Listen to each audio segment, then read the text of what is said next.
Can you hear me? Yeah, I can hear. Okay, awesome. I've never used Google Meets before.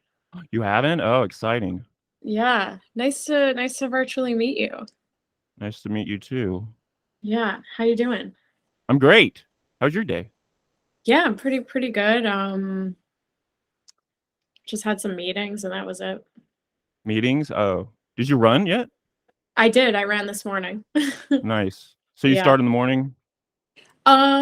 Depends. Like today it was just easier to do it in the morning. Yeah. Okay. Let me Yeah. let me do the intro and then we'll Okay, yeah.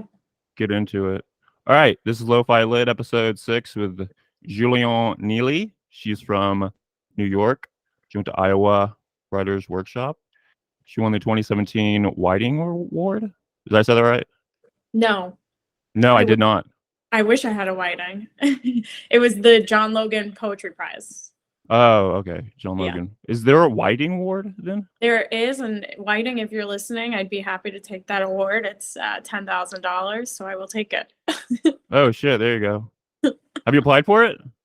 It's actually they just sort of like look around and like pick like emerging poets for it. Oh, Yeah, okay. I yeah. wonder how why did I come up with that then? Okay, whatever. I also saw in one of your bios you worked for Sesame Street. Yes. How did that come about? I'm very interested in that. So I was a film major Oh, during my undergrad, and so I got an internship for them when I was still an undergrad, and then after I finished, while I was applying to MFAs, they hired me, and I worked there for 2 years, and I did sort of like creative research stuff where we would like look into like stuff that would go into the episodes, like because there's a lot that I think people don't realize goes into like building a children's television show because there's so many regulations about like what can actually be put on the screen. Like something as simple as like a carrot can't be too close to like a child's face. what? Yeah, Why? because like it's like almost like some sort of Offensive? yeah, yeah. Oh my, that's weird. Um, They're like putting shit in there and the American like regulation system for like television mhm. is but yeah, I was on set though, like it was super cool. I met like a lot of like celebrities and it was awesome. Does any of that time like go into how you write your poetry or like any of the philosophy of maybe Sesame Street? I would say the most of it that goes into sort of how I write my poetry or maybe into just like my life of poetry is that I spent a lot of time while I was there doing my own work. Like I was, Mhm. the hours were insane. Some days I was working 7 a.m. to 11 p.m. at night and I would get up and do it again. And so I would just like sit there sort of on the boss's time and just write poem after poem after poem and then do like my MFA applications and yeah. So you started out as a film major though? Yeah, I started out as a film major. Well, I actually started out before that as a communication major with like a Oh. political like science leaning, but I quickly dropped that. And then I have a film degree, specializing in like screenwriting, and then I also have like a minor in creative writing and English as well. So have you written a script? I have, I bet you have. You write so much, man. yeah, What? I have like when I tell you it's how many poetry manuscripts I have, I'm probably up to like 12 at this point. Like, Whoa. yeah, so waiting for someone to publish one of them. Like, Have you approached Lucy I do I know who that is? K. Shaw, Shabby Dollhouse? No, I haven't. Oh, okay. Yeah, maybe I should look into that.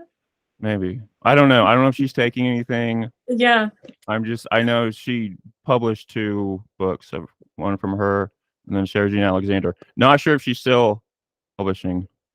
But yeah. anyways, I mean, you have a connection to Shabby Dollhouse through Emma Inslee because I think, didn't you publish in one of her early lit zines, Babe Soda? Yes, I did. I actually, if I'm remembering this correctly, I think she was the first person who published me. Really? Yeah.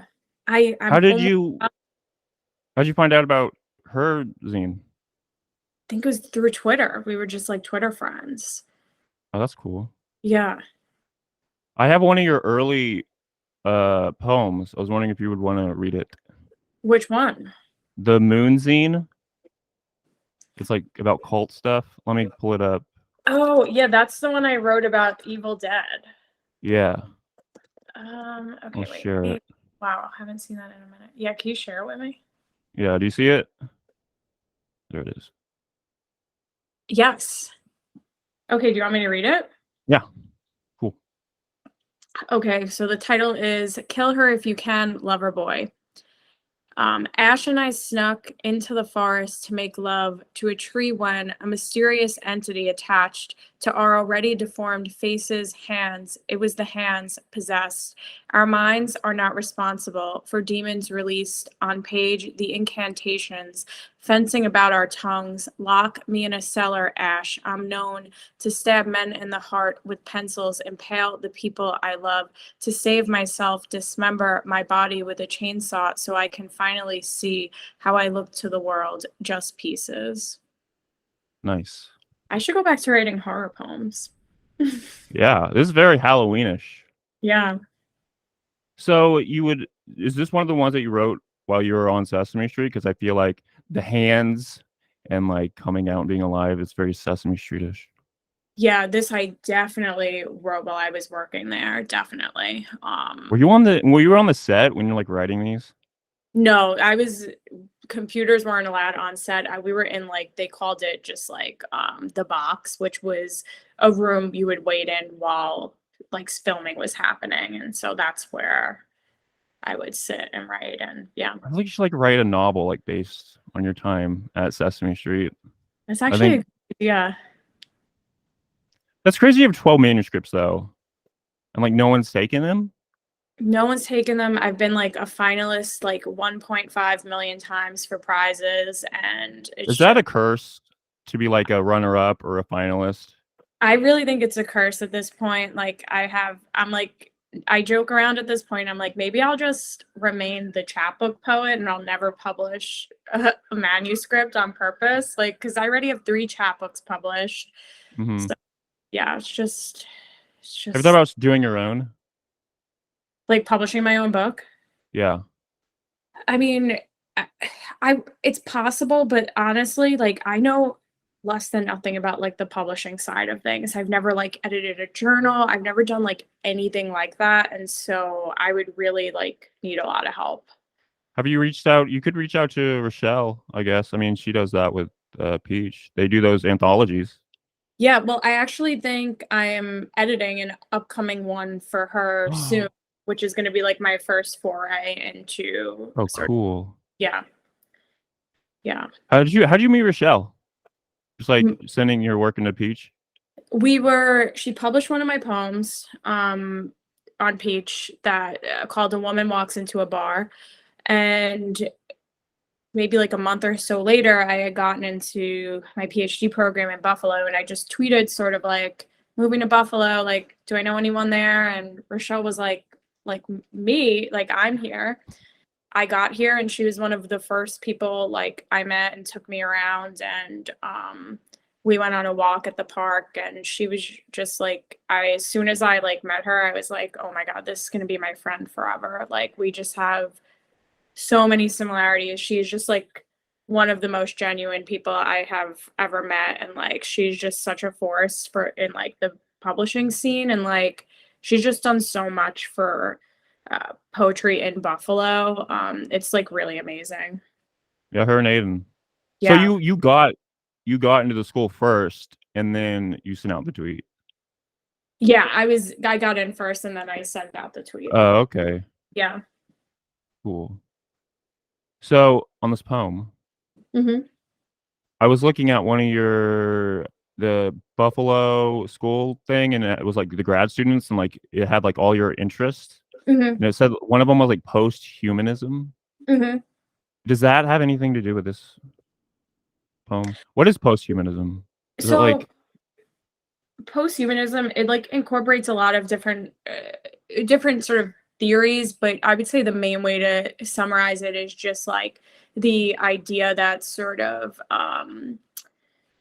we've always been post-human, but like sort of there's no real distinction between like what we're seeing now. Like a lot of people assume post-humanism means sort of like the digital age, but actually a lot of like the sort of traits of post-humanism are pre-humanism. And so just like the idea that there sort of is no Like hierarchy of we're no longer human. we're no longer human. There's no like hierarchy of like humans, animals, etc. And that does go into your poetry. Like even with this poem also, it reminds me of one of your recent poems from In Sepia, and they seem very, very similar. And I Mhm. like how over the trajectory of your creative career, the themes, they come back in and out. Yeah, and I like what you're pointing out with that poem over under because I mean they were written probably like it's got to be like at this point like 6-7 years apart, maybe even more. Mhm.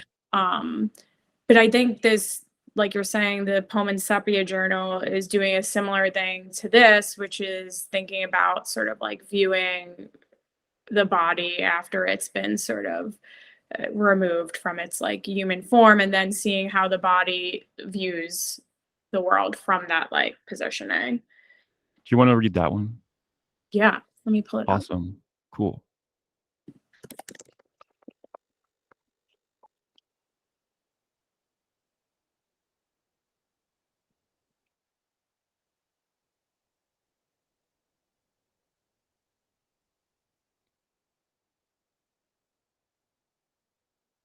You have it? No, I don't. Oh, okay. Let me Hold try on. and get it. Isn't that terrible? Shouldn't I know where my poems are? To be fair, I recently got a new computer. What kind of computer? I got just a new MacBook because mine was so old and it wasn't functioning any Aren't longer. those like $1,500? No, I got like the Air, so it's like one of the like, small lower models. They're like $800. Okay, I There we can't go. I find this. think I got it. Oh, you got it? Okay. Yeah. Can you see it? Yeah. Cool. I'll scroll while you read it. I actually only see the page on Google with like Uh, not oh like the shit! I don't know why it's doing that. Let me go click on it. Is it pulling it? It's not like pulling up. I keep clicking on it and then it won't pull it up. Okay. let me just Let find me it. go back.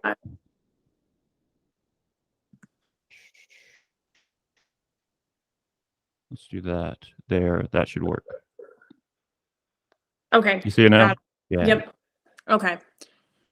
So over or under my alive body, the amount of shadow, animals I make with my hands, on the disinfected wall, my dead body, the relationship between the conceptual, theoretical, empirical, rational, my alive body, my body, will you take me as a bridge, my dead body, the number of ellipses used to conceal thoughts, my alive body, how many hours the fire will spend ridding the earth of us, my dead body, the price of the ransom we secure to save the ones we love, my alive body, the weight of the moon, my dead body, the weight of a metaphor made about the weight of the moon alive, my body, the sips it takes to finish a cup of chamomile tea, I can see my body dead, the number of eyes I have, I can see my body alive, how long it takes lightning to reach lucidity, I have seen my body dead, my dead body,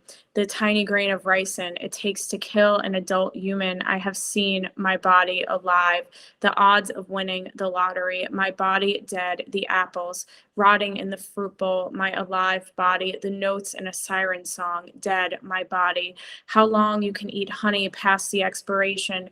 Date my alive body, how fast it takes a flesh eating bacteria to ravage the brain, the body, mine dead. How many more years the cherry blossoms will bloom? My alive body, the lines in my palm, my dead body, the lines in this poem, alive like my body. Yay. Not to burst my ego, but like it's a pretty good poem. That's really fucking good. Jesus. How do you get into poetry initially? So I was like always writing poems, Mm-hmm. but during my undergrad at the College of Staten Island, in one of my film classes, a professor was like, "Hey, like I really think you would like." I needed to fill like a requirement of like this creative writing class with a poet named Kate Marvin, who is a really amazing poet. And I took the class and I submitted a poem. It was like a poetry workshop. And week one, she was like, "Come see me in my office." I'm like, "Oh no, what the fuck did I do?" Uh-oh. And then I went to see her and she was like, "We're applying for MFAs." Really? Just like from one poem? One poem, like, I mean, I didn't know anything about MFAs. Like, don't have, my dad didn't even finish high school. Like, I just had no idea. And so she gave me all these books to take home, just like opened my world to like different types of writing. And we worked together for the next like 2 years. I got so lucky. Like, she became a mentor of mine. She went to Iowa, but weirdly, she went there for fiction. But she's actually a poet. She's only ever published poetry. And yeah, that's like sort of how my poetry career took off. Did you send that poetry to any places? Or that that poem? that I wrote in the class? Yeah.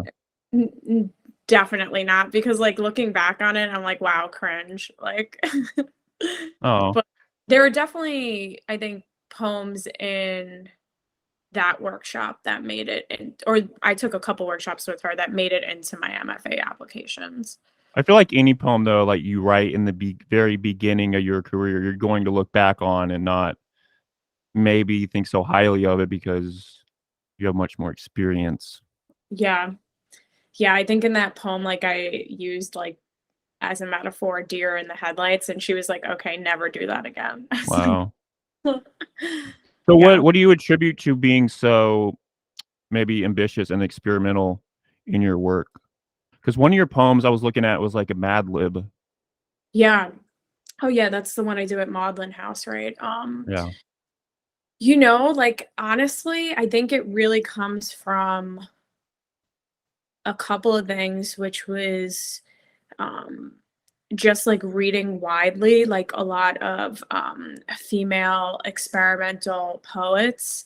And also when I was at Iowa, Iowa's a weird program because it really does lean more traditional in the sense Mm-hmm. of people who get in. But Elizabeth Willis happened to be there when I was there, and she's still there. And so I think there was some influence, her influence like really started to come through, which is that she was had a hand in sort of giving poets a chance who applied there who had more like experimental leanings. Mm-hmm. And the crew I sort of linked up with at Iowa, I would say especially my very good friend at the time and roommate, Andrew Smythe, who's also a poet, really sort of opened my eyes to the experimental side of poetry and that poetry could be play, it could be ecstatic. It doesn't have to be, in couplets and down the line, Mm-hmm. which I'm very grateful for. And then, Buffalo is like basically, the experimental poetics, like capital of the world. Like this is, Really? yeah. Like Susan Howe and Charles Bernstein were here, and just Robert Creeley, and like there was just like a lot of language poets who have come through here. So the influence is still really heavy. Yeah, a lot of your poems, when I'm reading them and like analyzing them, thinking about them, especially my favorite one is the one where it's like a triangle and it says this is a circle. That one Oh just yeah. like it blew me away. And I feel like when I'm reading your poetry, I sort of become part of the creative process and become a poet just through analyzing it in and of myself. And it feels very playful when I'm thinking about it and what it means. And I'm not Yeah. like, oh, this is so hard. I don't know what I'm doing. Yeah, it's funny you say that too, because earlier today I was hanging out with this local Buffalo poet and photographer who I just recently met. His name's Joshua. And we were hanging out because he's applying to MFAs. So we were just doing like the poet chat, whatever. And I was talking to him a bit about how he shouldn't feel like afraid to incorporate his photography like into his practice of like basically submitting his poems, because I think that like what you're saying, and then like what I was thinking about when I was talking to Joshua is that like maybe, by placing the picture in between two separate poems, you're forcing sort of the person who's engaging with it to actually think critically and become a part of the piece because it's up to them to sort of make the connections and try to figure out what is like happening there. And so I think like what you're saying is definitely important to poetics. And do you think the experimental, when you experiment, it is maybe, I don't know, deconstructing or maybe not attacking like the idea of the Western, of a patriarchal system of poetry? Because I know Yeah. like some feminism poetry is very experimental, like bad.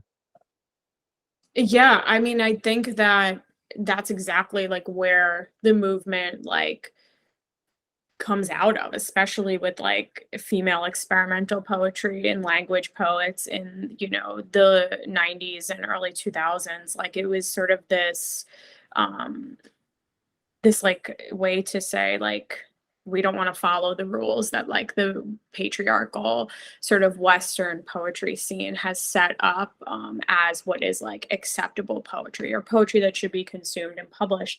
And I don't know that anybody has sort of changed anybody's minds because we still see what gets published and read, and I think that's okay. But I think that just you know publishing it and sort of on your own and sticking to the practice of it is enough in sort of its radical representation. Yeah. Also, when I want to go back to one of the terms that you had on the Buffalo page, it was Yeah. the gendered lyric, and like that was something that came up again and again and again when I'm looking into you. Mhm. Could you like explain what that refers to? Yeah, so like the gendered lyric is just sort of this like concept that like women, you know, only write lyrical poetry. And like when I say lyrical, I'm referring to like uh poetry that is like very personal, very confessional. uh, Sylvia Plath gets roped into this, like women who like can not divorce themselves from their emotions and just like are spilling on the page, right? Mhm. um and I think that there's something interesting in the way people talk about this sort of gendered lyric because I actually don't think it's oh, and also I should add in that like when men sort of use the lyric, they get referred to as sort of like prophets and vadics, and they're like these other there's godly figures that like address the audience and get to like, preach their knowledge from the inside. But when we do it, it's like we're crying. And I don't necessarily think that obviously that's a very reductive reading of women's like poetry in general, but and also people just tend to read anything women write and be like, oh, this is lyrical. um but I actually think that you know it's important to recognize that a lot of the ways women are using the lyric actually might be in that way, but it's not a bad thing. And that's the problem. People see it as it's like a bad thing. And I think a lot of language poets, experimental female poets, have really played with the lyric in interesting ways to try to think about these, reductive terms surrounding it, especially like poets like Leslie Scalapino,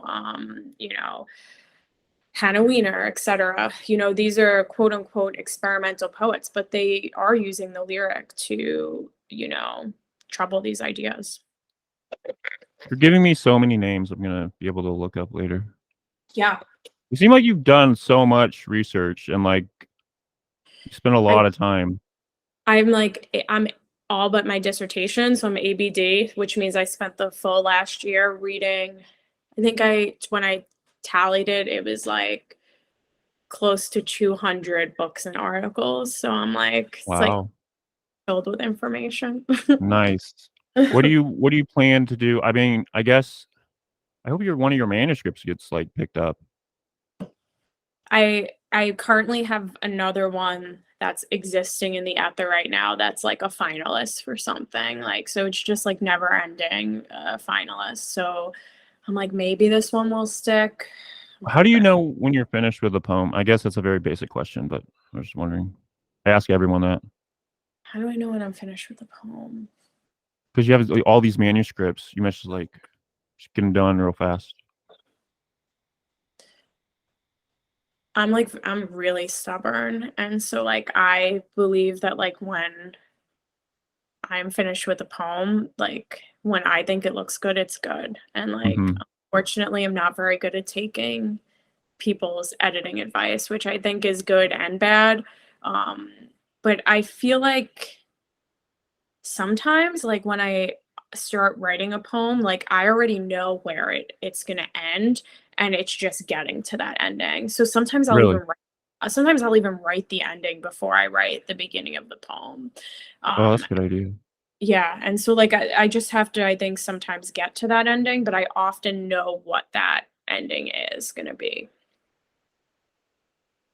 And like on the one that like the In Sepia one, in some of your poems, it feels like there's beats that repeat and you're reiterating them, but you're filling in different ways of going about it. I don't. That's not a really good description, but No, it's like a wave. I think I know what you're saying, like sort of the refrain I was using in there, which was like obviously taken from the colloquial, like sort of phrase over my dead body, but the point of like dead body, it's like repeated a lot, but I wanted to make sure that like it was, you know, played with and turned on in a lot of different ways throughout the poem. So I think you're saying it hits like a similar beat because the rhythm's kind of the same, sort of the same short length, but I think each time I'm using it, it actually is really different depending on what is filling it in. And it builds up momentum, and you are able to experiment in different ways of thinking about the term. Like there's another poem you wrote about the gendered lyric, and you Mhm. did a very similar thing. Which one is Ooh, that? Also, am I frozen? you're going in and out, but it's fine because this is going to be mainly audio. Oh, okay, So good. people I'm won't like, what know. am I that? Oh, okay. I'm on a different Wi-Fi. Do you care if I switch real fast? Gonna I knock don't us care. off. Oh, will it? No, I I don't think know. you probably can. Let me stop the. I'd have to stop the recording, and Okay. then it would mess it up. Well, maybe it wouldn't mess up the recording if you left and then came back.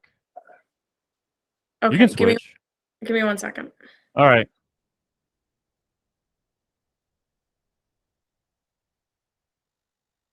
Julianne Neely is leaving, coming back.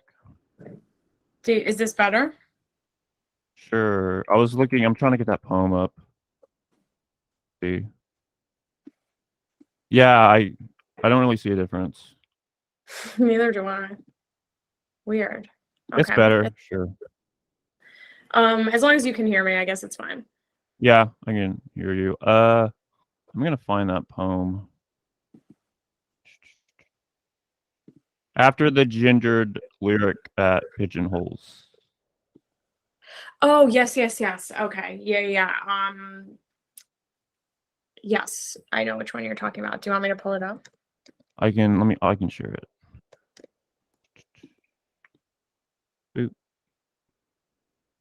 Yeah, I think this one I really wrote when I was in the midst of applying to PhD programs, because they really sort of emphasize that when you're applying, you should like, whether or not you're going to stick with it, have like a proposed pop project. And so I was sort of really thinking about this concept of the gendered lyric, and this is how this came out of it. Would you like to read it? Yeah, I can read it. Awesome. After the gendered lyric, zenith, I shave my hair and soon I am made dangerous. After the gendered lyric, oh, miraculous fugue that saves the earth. No nails to hang your kill. I polish my fingers and soon I am made plastic. After the gendered lyric, ecologically opal stretching over an eternal universe. No, I am hysterical, embellished, violent, fanatical, melodramatic, mad, stylistic, concrete, certain, and flamboyant. After the gendered lyric, I repeat myself, making the alphabet over and over. No, I make a cage. After the gendered lyric, anxiety of animal, you put all of the cows to sleep, and now I begin to pray. After the gendered lyric, holy hosanna, in an act of contrition, I memorize my mother and father patterns. No, I wash my face with the paper the butcher wraps the meat in. After the gendered lyric, the bow and quiver, I hate illusions. No, I do not chant the names of saints. I do not disappear that way. After the gendered lyric, I do not use the word daughter. You do not use the word mother. No, after the gendered lyric, I almost title this elegy. I almost hear the words confessional and delicate and truth about the female body. Yay. I noticed the after the gendered lyric is like capitalized and like bigger font than the other poem. It's very Yeah. very playful. Yeah. I sort of like, I guess wanted to, with making that size and bigger than the other words. Well, of course it's for emphasis, but again, I was like really in PhD application mode, and like it was just like it felt like a title, and so even as the refrain, I still wanted it to have that title feeling, which is why it's like bigger and more you know, pressed than everything else. And then also I really like the way you know, when I was able to break it on certain, you know, if it was just like lyric, it was still bigger than the other lines, and so it still reads as like a title almost, but just Yeah. like a one. So yeah. When you're writing these and you're creating, do you come up with an analysis like after the fact, or as you're writing, you're like, oh, this is what I'm gonna emphasize? I think it's definitely while I'm writing it or before even. Yeah. Yeah. Sometimes I'll write something and then like in a workshop, and then I have to start explaining it or talking about it, and then I find things that I didn't even realize I was doing. Yeah. Well, I think that's like to me, that's like the best part is afterwards, right? Like after it's in the world and like people get to engage with it in all these different ways. Which is something I always tell my students, and I was telling them recently because we just started like our poetry unit. And I Mhm. was like, poetry like is not a puzzle. We are not solving anything. Like you're bringing yourself to the poem, and that's how we're going to analyze it. And what the intention was, like there's no sort of answer for it. Like it's how we bring ourselves to it. So yeah. So how do you mean it's not a puzzle? Like, do you think some Well, people look at poems like a puzzle? yeah, well, I honestly, I think that's the way they're taught from like such a young age. Like, I even remember being in like high school and like having like Ezra Pound poems up there. Um, what's that one? You know, that famous one? Petals on a wet black bough. Like it's like three lines. I guess I should know it, right? Or the red wheelbarrow or whatever? Yeah. Who cares about pound? But like I just remember it being taught so much like we have to figure out what it means. And like Yeah. there is a right answer. Yeah, And I I just hate that shit. yeah. And I just think that's like a really bad way to teach poetry. I find that like it scares people into like reading poetry because they're like, oh, I don't get this, or like, I can't get this. I'll never get the right answer. And Yeah. yeah. So what is your philosophy on it? My philosophy, like, I also don't think it's like productive to be like, there's no wrong answers, right? But I think it really is about sort of like finding a more critical and open way to look at the poem. And I think it's important that you bring yourself to the poem, which is what I tell my students to do. Like, it's, you know, you can bring yourself to the poem to form these interpretations. And I actually heard like a really cool one in class on, what day is it? Is it Tuesday? So yesterday, Monday, I was teaching some Dickinson, and I heard a fly buzz when I died. And like, I put my students in groups to sort of we were really talking about opening lines and then how they inform the rest of the poem. But then one group had this sort of like interpretation of how actually the poem is from the fly's perspective from the rest of the way down. And this particular student sort of came up with it because she like studies insects and animals, and she was sort of talking about how how their vision looks, and she felt that there were a lot of cues in the poem as to like the colors that cover a fly's eye and how they would see the world, which I thought was like really interesting. Dude, that's awesome. And I'm like, and is that what's happening? I don't know. Like, Yeah. I don't think anybody's like theorized it like that, but it's a cool way to sort of think about it. And I think it's not productive. It wouldn't have been productive for me to be like, you're wrong. It's Yeah. not from flies perspective, like it actually Yeah. opened an interesting conversation, and we all learned about flies. So Yeah, I used to get into arguments with like teachers about like my interpretation over a story and like theirs. Like there was some story back in like Intro to Lit where some guys like going through people's backyards and like swimming in their pools and shit, and like just going on a little journey. And like I was arguing that it was a dream, and like my teacher was like, I don't think it's a dream. And I was like, no, this is definitely a dream. And we got into a little tiff. I'm very stubborn. Yeah. yeah, like, I mean, what were we gonna do? Fight? Like, you know what I'm saying? Like, I feel like it allows for deeper conversations. It allows just basic like critical thinking skills. Like, it allows us to just like think better. And I think that's what's important. Do you think it helps if you sit down and write like maybe a page of just your thoughts on a poem? I was Yeah. thinking that helps me.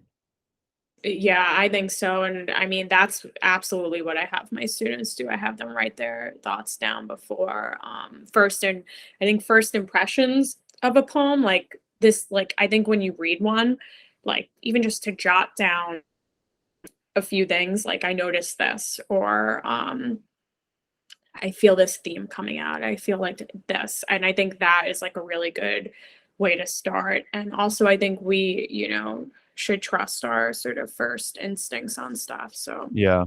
I always try to, when I'm coming to a poem, I all I have is like my past experiences, what I've read, and just yeah, life experiences, and like those mix of those two things. I can't control what other people have in their life. And also, it is hard when you're not in school and you have like a full-time job to read poetry, and then like to even write about it, but it's still very, I try to, I guess. yeah, no, it's so hard. It really is so hard when you have a full-time job to like find the time to do it, which is why like, every year, which like clockwork, it'll happen soon because MFA applications are due soon. Like people like just rag on them, and like I get it, they have their problems. I had my own problems while I was there with a lot of stuff. But at the end of the day, they give you time to write, especially for people who don't have those opportunities. Like, I mean, again, I was working like 12-hour days, like, Mhm. and then I got to spend 2 years like just writing and Oh, you're talking studying. about MFAs. Yeah, I'm talking about MFAs. Yeah. Yeah, okay. Like, it's hard to do if you have a full-time job. It's hard. Yeah. Yeah. And you went to Iowa. How'd you get in there? I know that's a very controversial thing, but This is funny because I did 2 rounds of applications. The first time I applied, my mentor, Kate Marvin, love her, but she was like, "Don't apply to Iowa, you're never gonna get in." And oh wow. I was like, "Why?" She was like, "I don't think," she was like, "It's not your writing, I think you're good enough, but they're just never gonna look at your application. They're just not gonna look at somebody who went to the College of Staten Island's application to they're gonna, it's liberal arts schools, it's Ivy Leagues." And for the most part, she was right because that's who everyone was when I got there. But I got into 2 schools on my first round. I went to tour 1. I won't drag them publicly, but I didn't have a great experience on the tour. And I was like, you know what? Like, I don't need to rush into this. I'm going to work another year, have a job. I have a job, and apply again. And I said to Marvin, I was like, I want to apply to Iowa. I want to do it. And she was like, all right, like at your own peril. And I did it and I got in. So what And was appealing to you about Iowa? Just that it was the top school? yeah, I'm the top program. Elizabeth Willis was there, who I really liked her work, wanted to work with her. Well, at least you had someone that you saw taught there and you wanted to work with them. You didn't just do it because it was the top Right. school. Yeah. Yeah. Yeah. So, but What it's fun. happened on this tour? I sat in on a class, and without me going into too much detail that will give away what program it is, the vibes were really bad. And all of the MFA students were not very welcoming. Oh, I met with one professor who was very clearly sort of, what's the best way to put this? Was like disparaging the own program and like honestly like was like not making it seem like an appealing place to be. Was just sort of like, yeah, this is what it is, like, and nobody, we're not the best and people aren't getting jobs, and like I was just like, okay, this, whether or not this is true, it's not a good, it felt off. there's So so many professors that I know are like that. yeah, yeah, it's so many, and it's just Yeah. I was like, um I'm good. So I'm And glad then, I didn't but then go. there's also a lot of professors that are they're fun to be taught by because they're excited about their work and they have a long history of research and doing what the fuck they're there for. Yeah. I mean, Kate Marvin, again, keep plugging her, amazing poet if you haven't read her. Her class was like, her classes, her poetry workshops at College of Staten Island were like famously known to be like the best classes, just super fun. Everyone wanted to take them. She was a fucking awesome teacher, like just loved what she does, cared about the students. And like to this day, I have, even after being at Iowa and Buffalo, like I have never been in like as good of workshops as Marvin held. I mean, they were warm and welcoming and opening, and people were, the talent that was in them at the College of Staten Island was just like on another level. And I think because nobody was coming there with any sort of expectations, they weren't like walking into the classroom like, I'm gonna be the next, Ezra Pound. Whereas like the vibe, that's what like the vibe in Iowa is. Like Oh, everyone really? that just like doesn't stink. So like there is just not a lot of sincerity, which is like what you need, like to Hmm. like have like workshop spaces that work. Yeah, I used to read Brandon Taylor's tweets because he went to Iowa and he was not a big fan of it. Yeah, yeah. I think we just missed each other, but yeah, just like chaos, chaos. One of my uh which I guess again sort of went into why Marvin thought I would never get in, but like I had gotten like there's like some fellowships there, and like one of the prestigious ones like is the Truman Capote Fellowship. Like this is not me bragging, but I got it. And Mhm.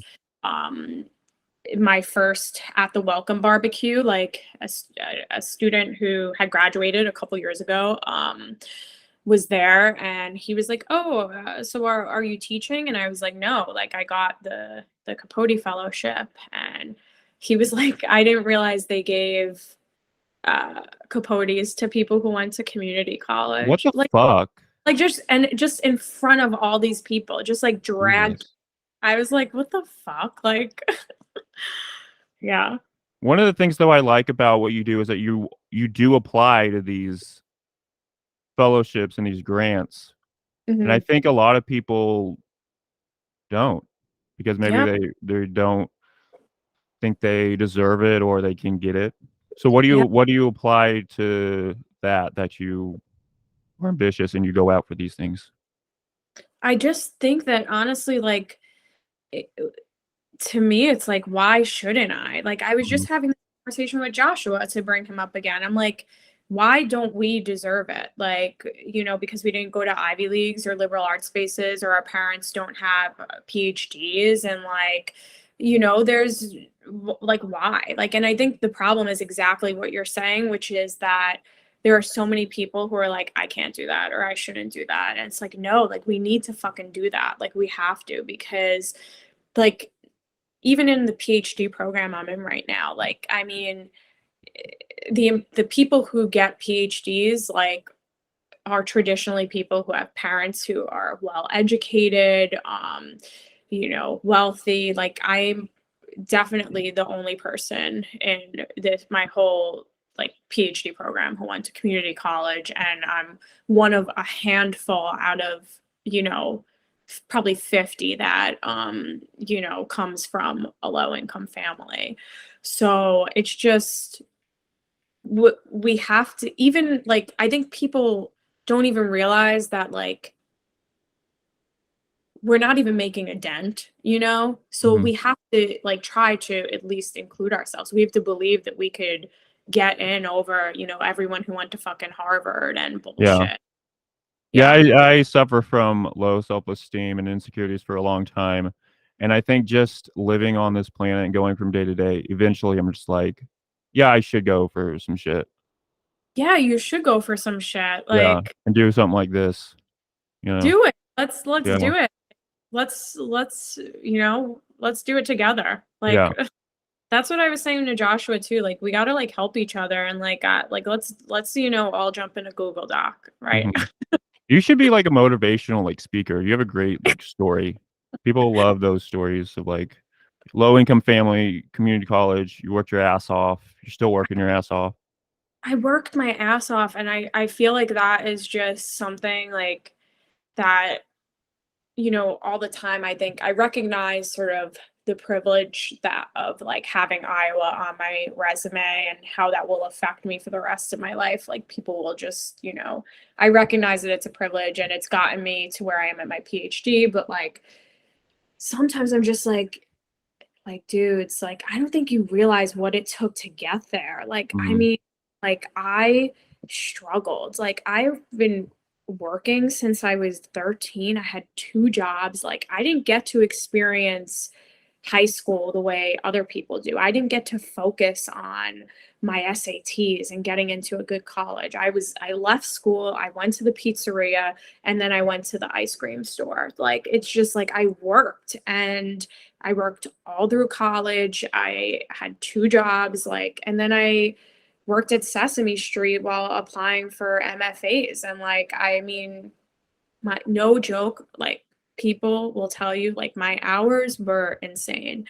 Like, Mhm. and it took me a lot to get here, to get where I am right now. Like, it was not easy. I had to like make my own path, like, because I didn't have one. Like, nobody was helping me, that's for sure.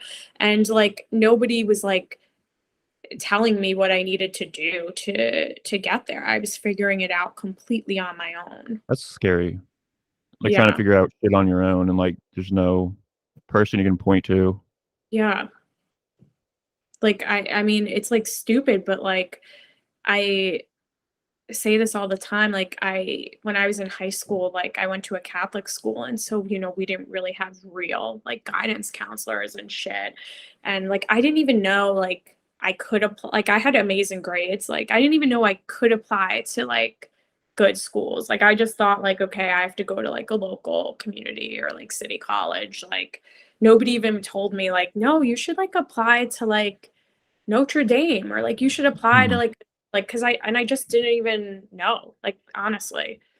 Yeah, when I was first like learning about you, because I bought that Strays pack Yeah. from Aiden, and like I just remember reading your chat book and just being amazed by it. And then I learned that, oh, you went to Iowa, so I judged you at first and thought you were like this rich person. But then I started looking into like your tweets. I went through your like your Twitter history, just trying to find out who you were. And I was like, oh my God, you're like this hard worker and you went to a community college. Yeah, like my mom works is a like para in the New York City DOE. My dad like worked at Best Buy for years. Like, you know, nobody went to college or anything. And yeah. So when you teach your workshop, do you take things from that who was it, Kate? Yeah, Cape. Do you take things that you liked and then you apply it to your own classes? Definitely. And I think I've learned a lot also from other workshops, especially in grad school as well. But honestly, I feel like I've learned a lot about what I don't like from workshops. So I think that has maybe taught me more than like good representations.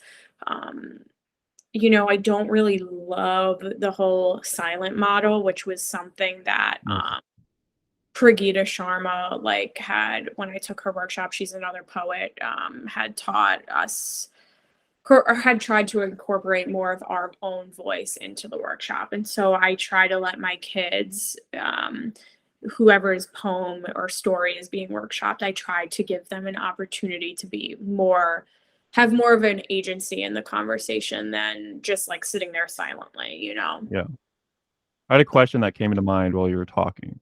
Yeah. And I know a lot of people on Twitter and like different communities that they or we or me, and sometimes I do this, you judge someone because they went to college or they applied to MFAs or they have an MFA and they won't even maybe like read the other person's work. They just see that Yeah. and they assume a story.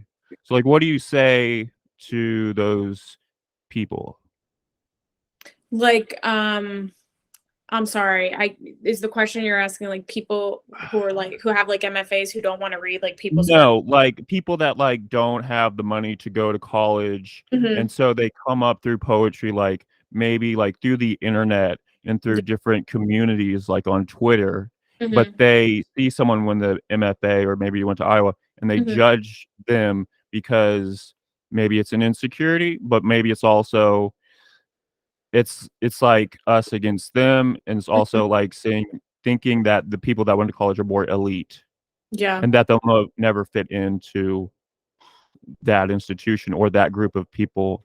Mhm. I mean, the thing is, I think it's valid because I think I was one of those people once, you know, I think sometimes I still feel that way, honestly. Like, think in my PhD program, I feel like I'm just like drowning sometimes among people who like are just, you know, they're gonna get what they want because they have the money and the resources and the connections to do so. So I feel like that feeling, honestly, like it never goes away.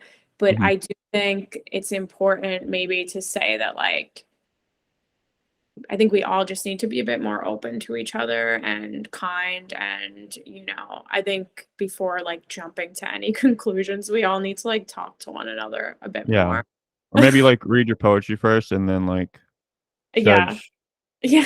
I think those people would like your poetry, actually, so I think so too. And if you hate it, I think that's fun too. Like send me an email about why you don't like it. really? Yeah. I don't know if you're like that. Yeah. Has But anyone done that? you know, I got my first Oh, no. hate mail not too long ago and it was somebody who read the Strays pack. What the And fuck?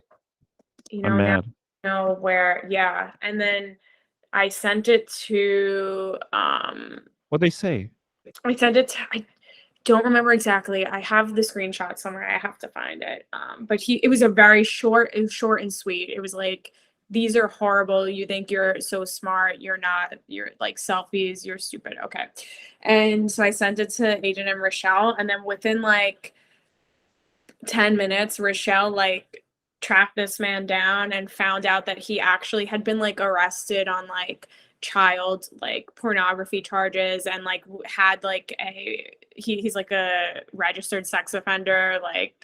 So we were like, okay, so we found Wow. out the fuck, like, okay, your opinion is stupid, like. A lot of people are buying these strays pack.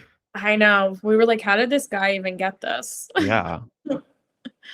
So So I want you to get your manuscripts to get published. I do too. How do you How do figure this? we Yeah. manifest this? Have you thought about doing one? You have so many. Have you thought about putting one out on the internet? I don't know. Maybe that's too cheap. But here's the thing that is like, here's like the big problem with that is like, once I do that, like I become ineligible for like so many opportunities, like first book prizes or like Oh, stuff really? I would need to like get a job, literally. So yeah. Do people associate you with that then if you do that once? If you put out your one manuscript on the internet? I don't know that people would associate you with it, but it, in terms of like, if I wanted to work in academia, like it would put me at a disadvantage How so? because they just wouldn't they want a book that's on like a press, a recognizable press, Yeah, something. that's true. Yeah. They're elitists. They won't count it as legitimate. Would you ever start your own organization? I don't think so, unless someone really taught me something, but I don't think I don't think I'd be good at it, What honestly. about a magazine? No, I honestly think I would be really bad at it. You think you'd be bad at a magazine? Yeah, I do. I really do. I'm like, I don't even understand how everyone's making their websites. Like, I'm just so confused. I Like, mean, you made a great website. I've had much help on it. Like, Really? Oh, yeah. I like the ad that's on the top of it. Oh, you like it's a line from a Marianne Moore poem. Oh, really? Yeah. Oh, that's cool. But yeah, I think I'd be bad at it. I don't know, but I'm gonna curate the anthology for Rochelle, so maybe that'll be good. You could maybe you could put all your manuscripts together and create your own anthology of Julianne Neely. You could parody other anthologies. Honestly, that's actually a really good idea. Like, I think that's great. Because I've never seen that before. Yeah, that actually would be funny. And do you want to see like younger like women poets? Like you want to support Yeah. Mhm. community? Yeah, I think that no matter how much I just think no matter what advances, etc., like what our contemporary culture looks like it's just dominated by men. Hmm. Um, even at Iowa, like the difference in the fiction program versus the poetry program was like insane. Like the fiction program had so many women in it, and the poetry program was mostly men. Really? Yeah, That's surprising. yeah. So it's just, I think that like the more spaces for female poets, and that's why I think Peach is such a cool space that Rochelle has created. Yeah. Have any of these guys gone on to publish? That's gonna piss me off. Yeah. They have? Ugh, Yeah. damn it. I don't I know. like that. Someone is gonna want my manuscript. I feel it. Yeah. Are they any like big poets that we would know? Yeah. Ugh. I'm gonna keep my mouth shut though. I'm gonna look up the year that you graduated and track these people down. Yeah. Well, So, it's been about an hour. okay. would you like to keep going or to end it now? It's, Because people like an hour. it's up to you. Like, that's probably a good time, right? Yeah. Do you have things that you have to go do? No, Did you listen to the Aiden podcast? only briefly. I How need to long? it. Because that's I've noticed people if they do listen, it's about a few 2 or 3 minutes. What Oh, do you think of it? mine was more than that. It was like 12 to 15. Oh, cool. How long? What did you think? Like, how long was his? His was like No, 40. like I mean, mm, well, you already said you listened to it for 15 minutes. I mean, like, what did you think of the section that you listened to? Yeah, great. I mean, Aiden is I'm very new at this, so do no, you have any?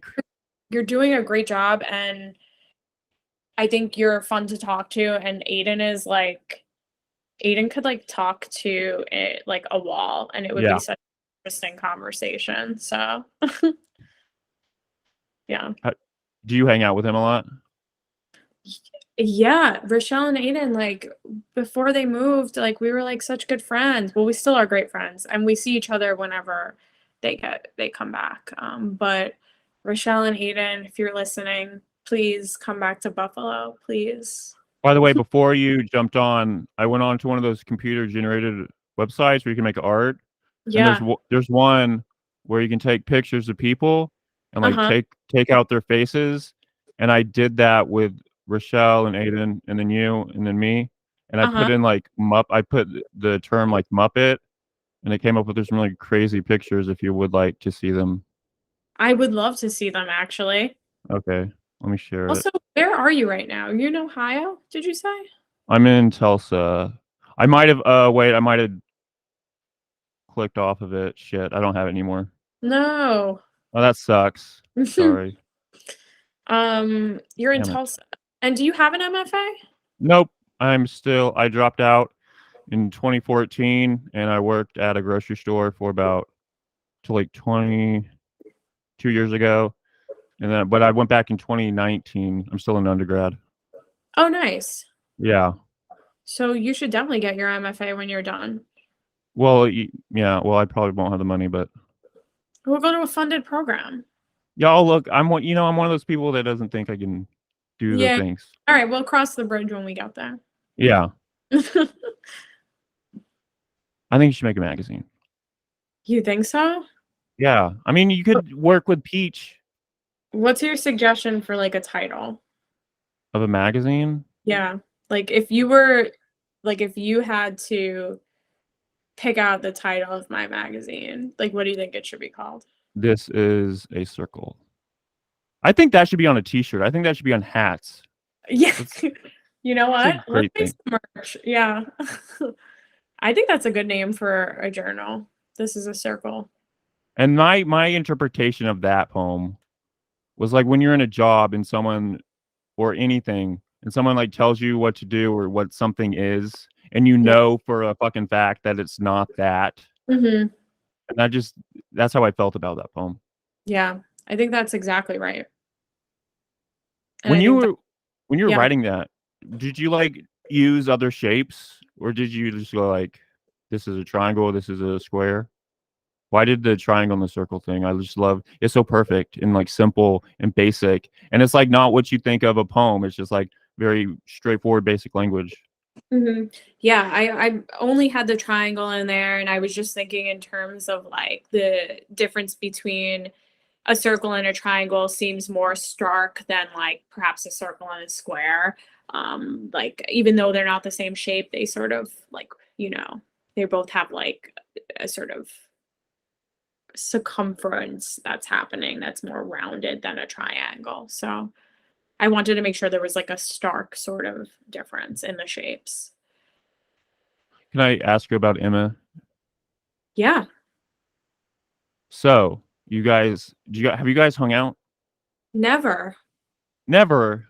Never. We've never met. I went through all of your tweets. Emma, let's hang out. Emma, you were staying at a Airbnb once in Yeah, 2016. yeah. Did that not work out? I thought you all hung out. No, that was when I was in Chicago. I think we never met up. Oh shit.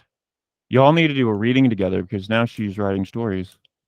Emma, let's do a reading together. I've never been to I think she lives in North Carolina. I've never Yeah. been.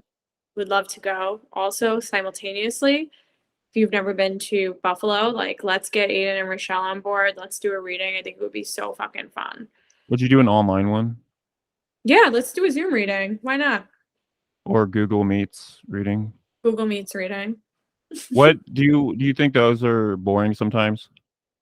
No, I love a Zoom reading. Oh, sometimes they're kind of boring to me. Yeah, That's why I liked Peach. Peach always puts on really entertaining yeah, readings.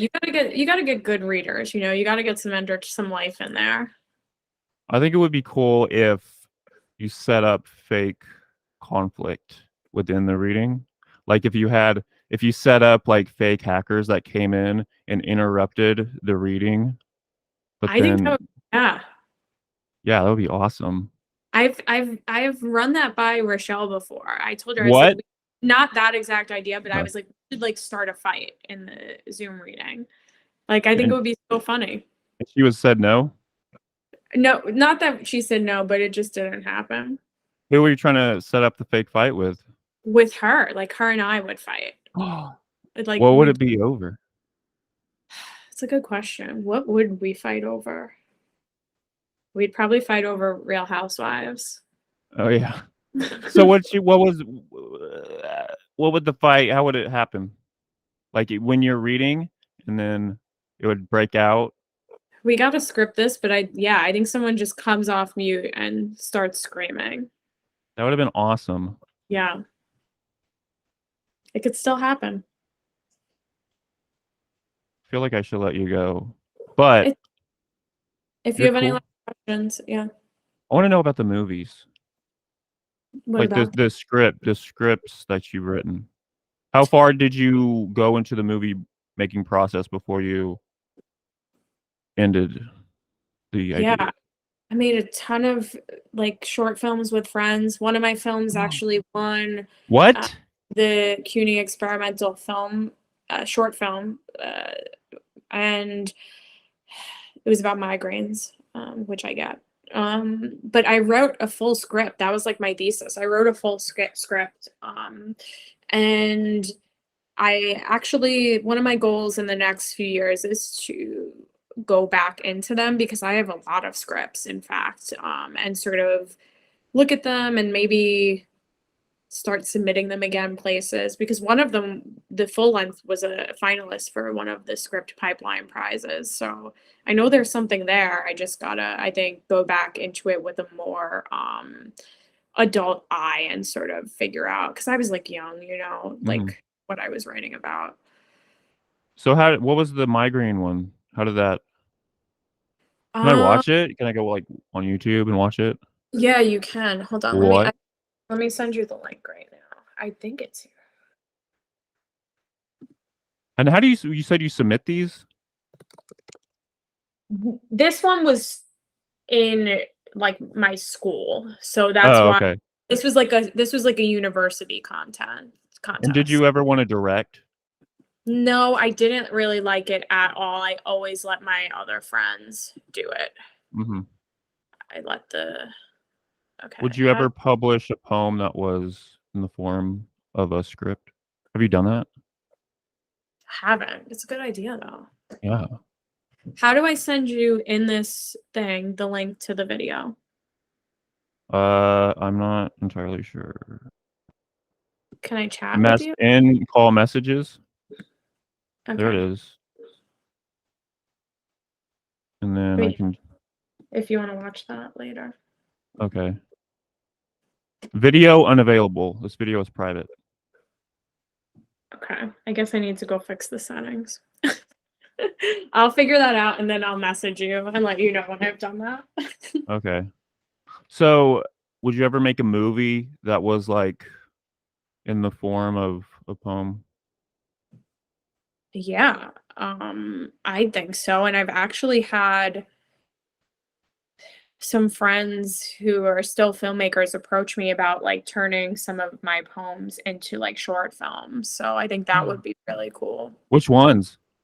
I think somebody approached me about turning my chapbook, The Body Beside Herself, into like a short film. Um, but yeah, we'd have to like sit down and because I mean they would direct it, so they would have to be thinking about what the sort of eye they wanted on that. Mhm. Yeah. You should do the dead body one. Yeah, that one would be cool. It's pretty badass. Yeah. I was gonna ask something about Emma. Did you know Emma was gay before she came out? No. You didn't? I've only interacted with her on Twitter. Oh, I just assumed she was gay. I I didn't know she came out. I guess I was surprised because I always assumed she was gay, but then I was looking into her, and I was like, oh, she had come out of the closet. Because in 2017, I had a Secret Santa gift exchange with her, or like I was supposed to send her gifts because it was a Shabby Dollhouse thing, and I sent her like a Aaron Taylor chapbook, and then some other photography book that was like on ball culture, and it was very gay stuff because I thought she was gay. I I've only like honestly, we've just had like very like a lot of Twitter interactions, but I have no idea. Like I will say my students, I always teach her chapbook, the karaoke poems, and they fucking love it. Oh, Wait, she has a chapbook? and her chapbook too with the text message poems that the conceit was that she sort of like went into her iMessages and like searched a word. And my students fucking love those chapbooks every single Where time. can I get this chapbook? I have no idea. Was it like did she like release them in 2015 and then like never You know what? release them again? I'm wondering if she self-published them. I'm not entirely sure. It wasn't in 20, it was on it. It had to be like within the last few years because I've only been teaching them in the last few years. So yeah. When you read it, did you know that you were going to end up teaching it? Like, I love this. Do you ever read something and like just know you're going to teach it? Definitely, definitely. I knew it the second I saw it. Same thing with Rochelle's chapbook. Why am I blanking on the name of it? But And basically, graphic? say it again. Sorry. And graphic? Is that it? Or graphic tee or something? Rochelle Tornado book. Let's see. Mm, Did you know she was Italian? of course. Oh, I didn't know that. See, I didn't know at first. But basically, the conceit of Rochelle's chapbook was that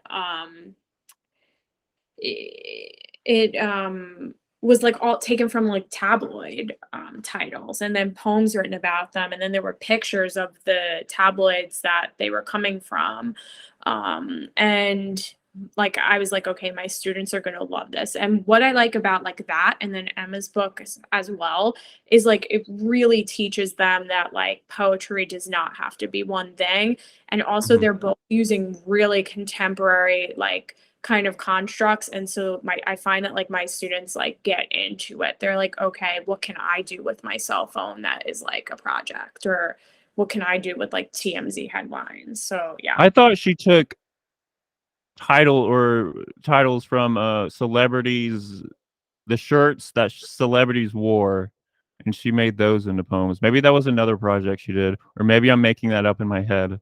I think some of them were shirt titles, That's but so some, creative, and like I would have never even.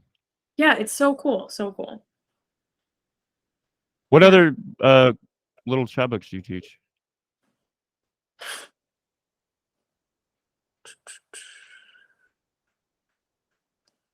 You know what? I honestly, my students, their final project is a chapbook. So Oh, that's cool. the last week and a half of school, I bring in like almost all of the chapbooks I have, and we just like look at them all and go through them. And Slope Editions, who published my chapbook, The Body Beside Herself, when I published mine, had sent me a number of other chapbooks that they put out, and there's this really cool one. Now I'm honestly blanking on the name and the author, but it's like in the form of like uh letters, and so there's a bunch of tiny envelopes, and then like you open them up and there's just like these scrolls of letters, which is Wow. cool. Yeah.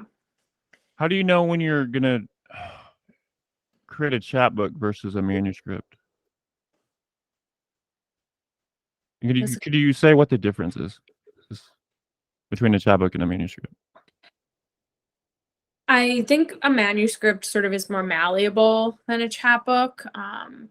Chapbooks, like I enjoy them most when they are focused and they have sort of one thing that they're playing with for the whole book. I also really love a chapbook that is like one poem. Like I think that's really cool. Instead of a bunch of like small ones. Mhm. But that being said, like a lot of my chapbooks are in my manuscripts, so they end up making it somehow. Yeah. Yeah. And your manuscripts, are they I wanna read one. How, like, experimental do you get? Do you, like, form your manuscript over, like, another art form? And wait, and another question, maybe you should answer that first, and I'll get to the other question. I think some of them are fairly not experimental and some are a lot. Like I have one manuscript in particular called Selfies that is just never going to get published because it is just filled with colored pictures. And so I would say that's definitely my most experimental book. But it's just filled with pictures Wait, and there's pictures of selfies? it's filled with all pictures of me. That's cool. Yeah. So, but again, See, it's like that's an online I think that could be an online chapbook.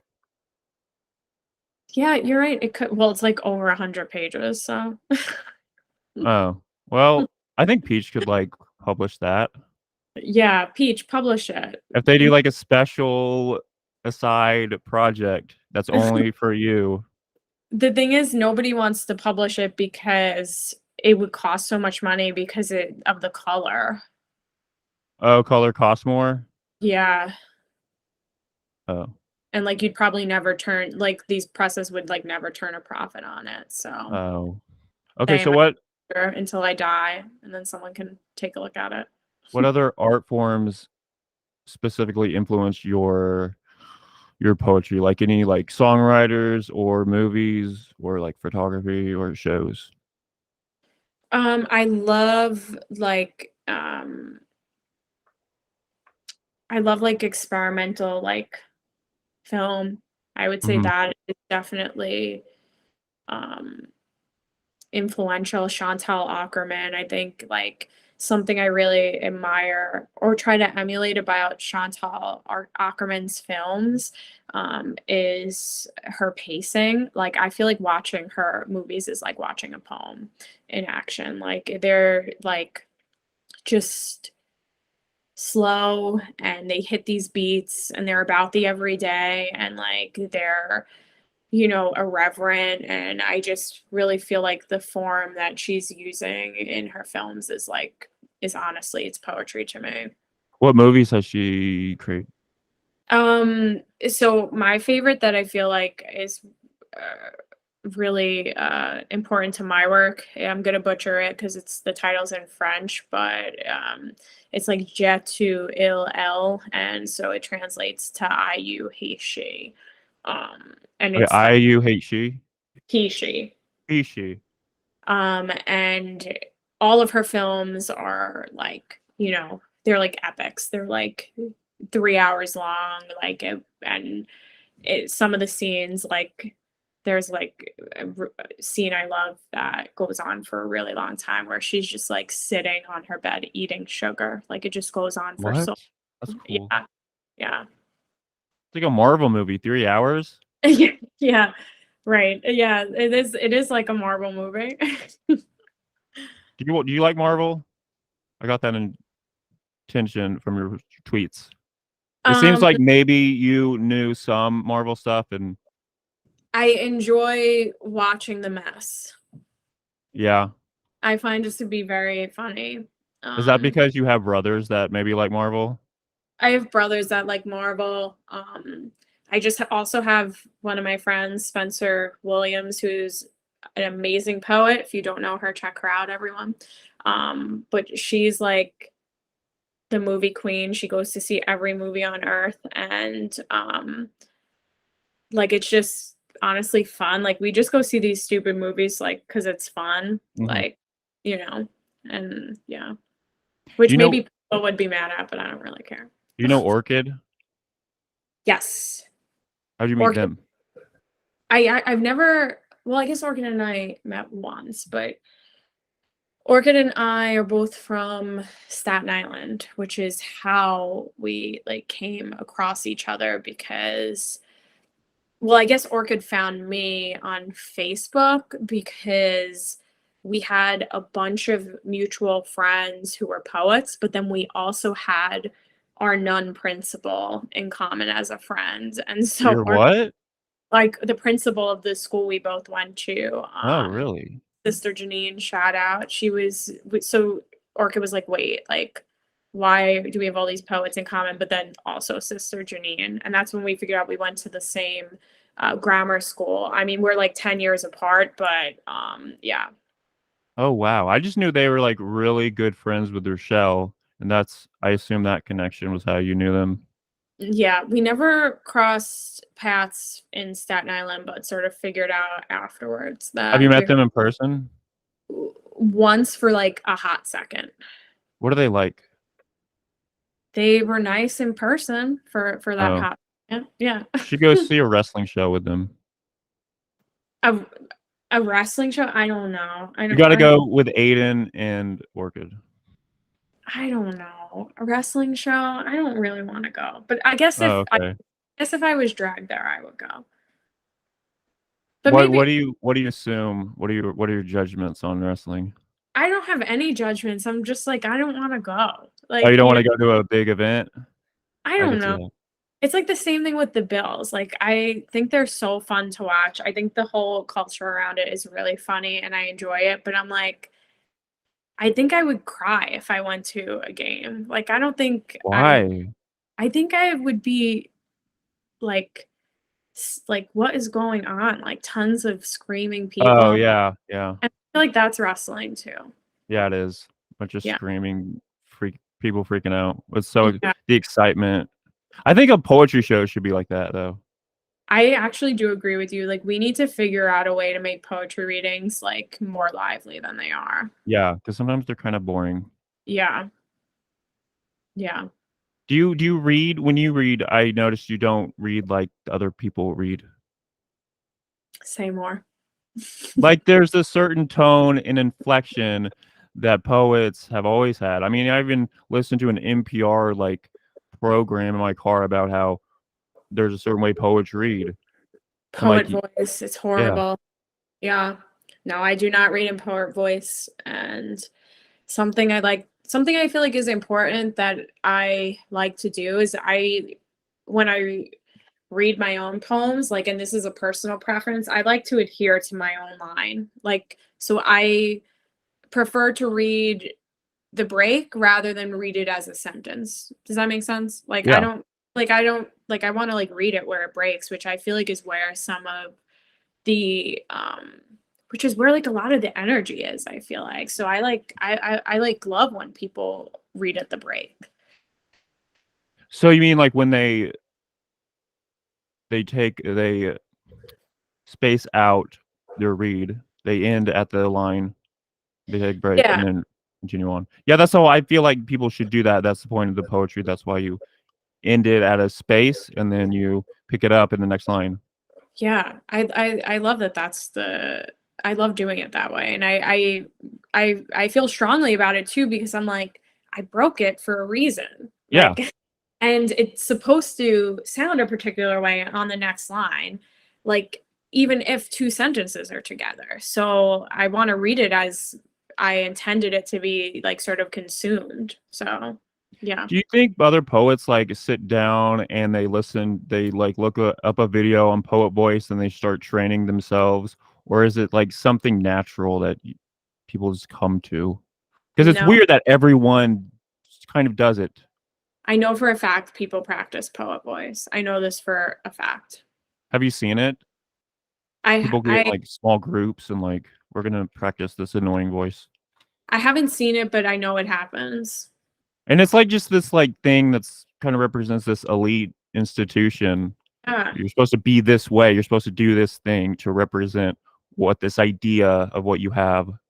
Yeah, absolutely. I think that there's a reason why poet voice is so like articulate, but also toned down and like proper and like it's just, very conservative, honestly. Like it's a very conservative way to deliver poems. It's so white.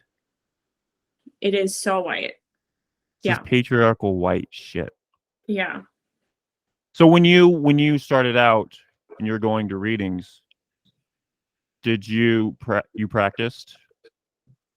No, I wouldn't say I've ever really practiced. The only time I ever practice is when people are like being strict about time. So I'll like practice just to make sure I don't go over. But like I never really ever practiced my voice. I was just like, you know what? Like I don't want to read like that. I want to read how I broke it. Like I broke it this way. Like Yeah. so yeah. Do you notice any of your friends doing it and you get annoyed, but you don't say anything? No, they could do Good. whatever. I mean, I would say like love all my poet friends, love you all, but like 96% of poets read with poet voice. So like, you know, we all know them. We love you. They need to stop though. You need to reprimand them. Yeah. So Have you ever put on a reading?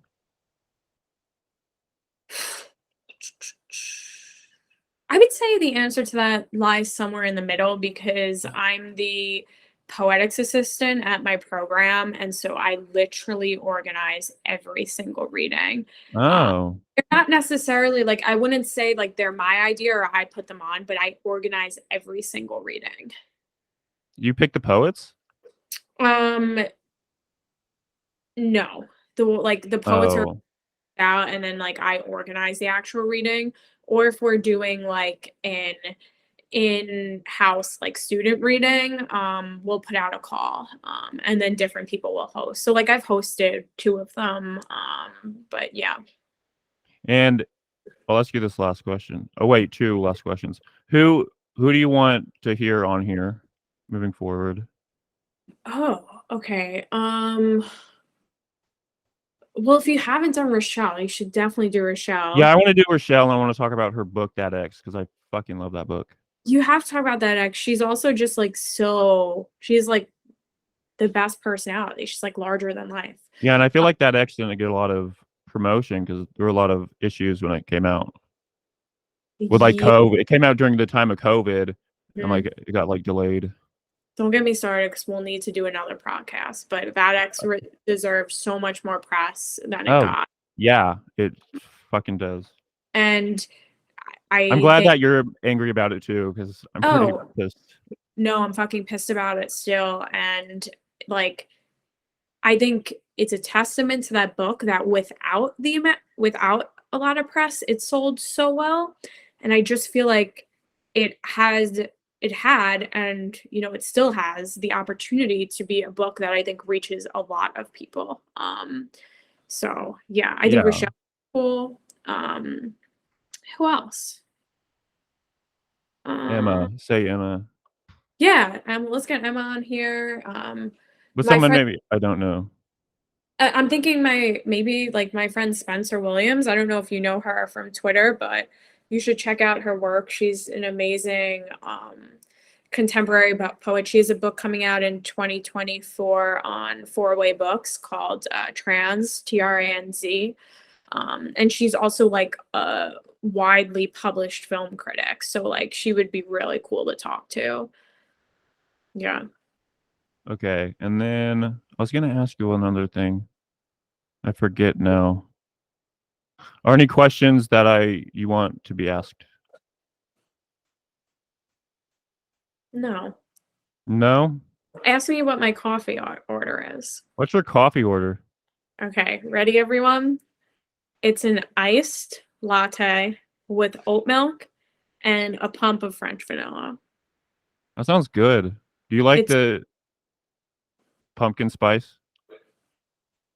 it's fine. I I'm not gonna disparage it, like, or I think, like, it's reductive to be like it's basic, but I prefer French vanilla.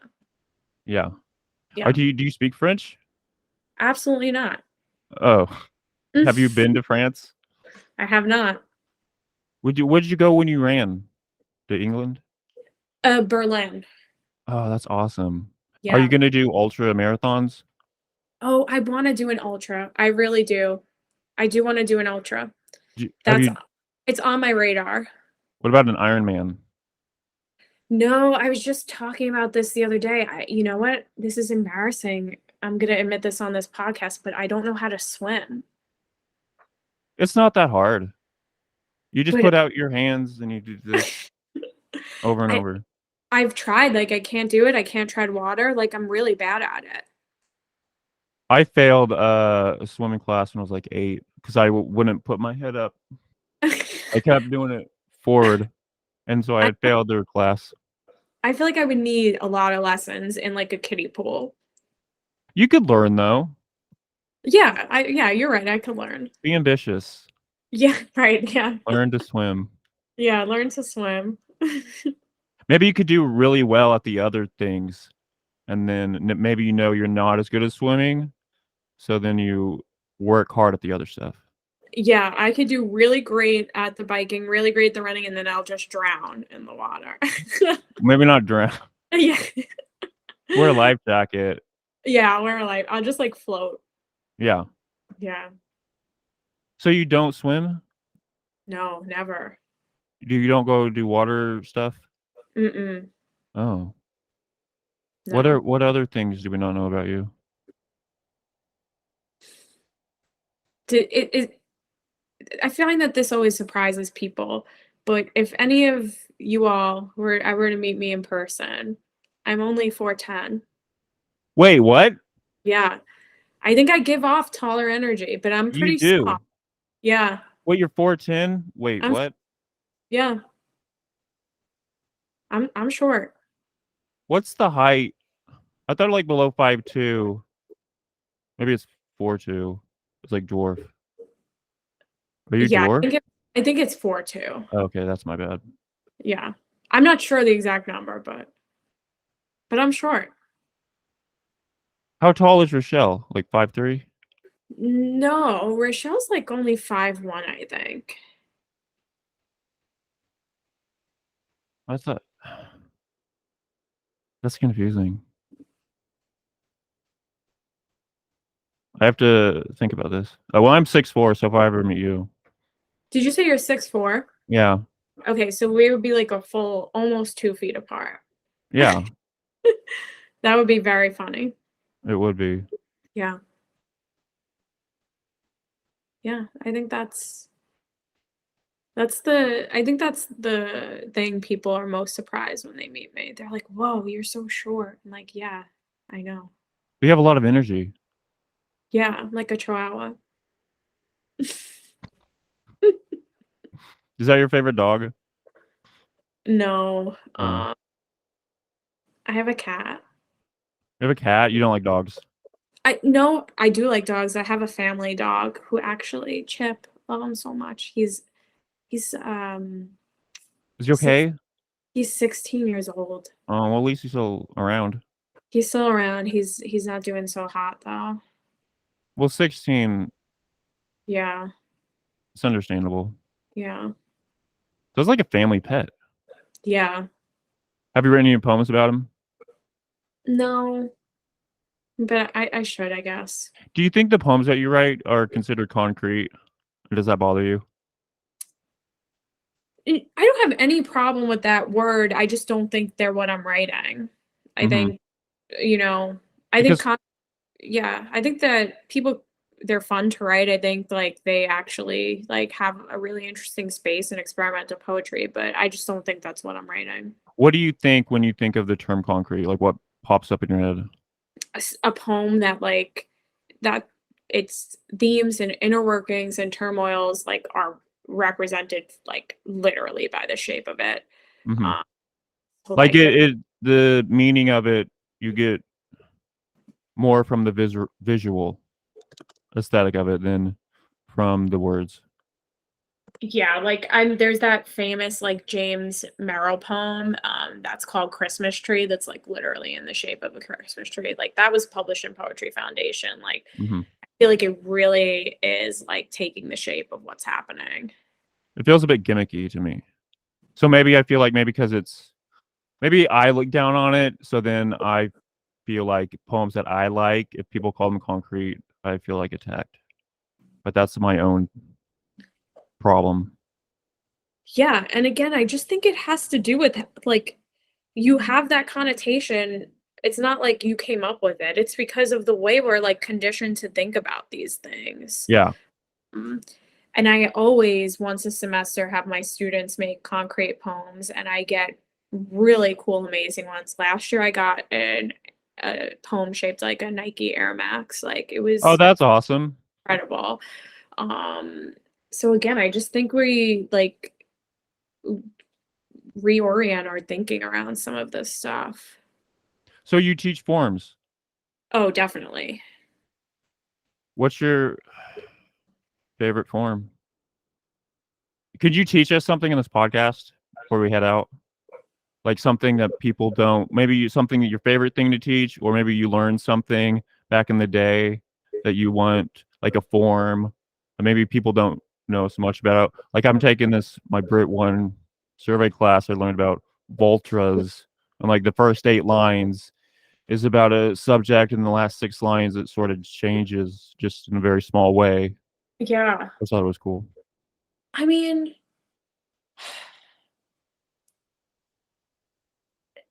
I don't I wouldn't say that like I have a favorite form to teach in. I like form a lot. Um, You prefer free verse? I don't know. Like I so here's like the tricky thing. Like I think I write in form. Hmm. Like, who's to say? Like I feel like I'm writing in form. I have a form. Um and I like form. Like I actually like there is a couple like experimental poems I have out there that have some hidden sonnets in it. Like love teaching sonnets to my students because I think that they really get excited about the turn and the moment, and like I find that like people who are new to the form can like really get in and use that turn in like really dramatic ways, which is really cool. Um, but I mean, I teach all forms. I like all forms. Like form is cool. Don't let anybody say it's not cool. Hmm. Um, and also there aren't like 10 forms. Like it's not like, oh, there's only sonnets and couplets and whatever the fuck all the forms are. Like there's forms that are still being invented every day. And so I guess I would ask everyone to think about that question. Like What's your favorite movement? in general, like of the body. No, like like poetry. I'm like, what's my favorite movement? Yeah, Like, what is your favorite movement of the body? Just like an um, arm. Running? running, unfortunately, to When be you based. run, are you not thinking, or do you like look at an object and you move towards the object? I've been trying to do that more. Like Mhm. today on my run, I was really focused on a spot and running towards it because I'm trying to get faster, and that's the way to do it. Yeah. Do you listen to music I do, yeah. like Taylor Swift? I really do listen to her while I run. Nice. Yeah. Like remixed? No. No. What Mm-mm. about Carly Rae Jepsen? No, I don't. No? Oh, okay. Carly Rae. Yeah, she's pretty good. Or I like it. I don't know. I listen to a lot of like female bops when I run, like Florence and the Machine. Oh, there you go. You know, Have you ever written a song? never. Never? Have you ever Mm-mm. been into singing? No, Oh, you got to. no one's gonna want to hear me You sing. got to do all the art forms. I people don't want to hear me sing, trust. You could work it into your poetry. Yeah, I'll start doing songs. And Yeah. Aiden can play the guitar. Does Aiden play guitar? I have no idea. Oh, all He right. Well, probably does. he probably does. Yeah. What did you like about his book? Which one? The letters where he took Oh, letters from people. oh, what did I like about it? First off, when I first saw it, I was just like amazed. Like it just like I thought it was so beautiful to look at, first of all, like just like so aesthetically pleasing. Um, and something I just love about Aiden, and which I think speaks to that book, is like his sort of commitment to like artifacts and like keeping things, and he has like this interest sort of in like um how the artifact like forges the relationship, and then what that looks like when perhaps the relationship isn't there, or like perhaps somebody's not in that, like I don't mean like boyfriend girlfriend, I mean like just like overarching like relationships with people, like maybe somebody died but those artifacts are still there. So I think that that's something that's really interesting about that book. And Yeah, when I was reading that book, I never really thought of Aiden. I was like thinking of the voice in the letter, and also how the font or the writing style totally creates a character and Mhm. a personality. Yeah, That was very cool to me. yeah, he needs to write more poetry, He Aiden, right? does. Did you see him speak at the reading at the Shabby Dollhouse reading? No, I didn't. Oh, There. did you ever try to submit to Shabby Dollhouse? No, but now I'm thinking I should, since we manifested it. Well, I mean back in the day when they did their magazine. No, Oh, did you ever hear about them? not until I met Rochelle. Oh, Mm. you should go to one of their book things on Sundays. I don't know. Do they have like book club? Yeah, their book club. Although right now they're doing theater, so maybe you might not want to do that. They're Have you the ever one. ever written theater? Mm-mm. Nope. Why not? I don't know. I don't think I know how. You wrote scripts for movies. I feel like playwriting's so different It's the though. same thing. Is it the same thing? I don't know. Alright. Have you been to an opera? Aiden went to an opera. I haven't been to an opera. You should go with Aiden and Rochelle. Yeah, if I'll go and Aiden has to buy the tickets. Are they expensive? I don't know. He just has to buy the tickets. Do they have lots of money? Are they like rich? No, I'm Oh, forced Aiden to buy them because that he it's what he owes women. or tickets to Broadway shows? Tickets to the opera. Oh, have you been to the Broadway? Yeah, I mean, I grew up in New York City, so my parents Oh, took us from when we were young. Like they took us to see Beauty and the Beast and like that's cool. Lion King, like stuff like that. What was New York like in the 90s? I mean, I was like a little kid, Wait, so how old you're like 20. I just turned 30. Oh, you're 30. There you Yeah. go. So I mean, I don't really remember. And also I lived in Staten Island, so like wasn't That's New really. York.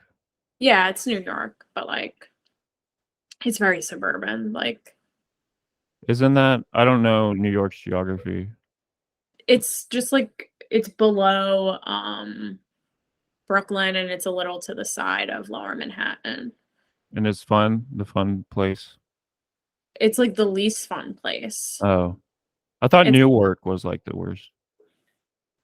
Newark's in Jersey. Oh, is that not New York? No. Yeah. New Jersey's not like one of the 5 places in New York.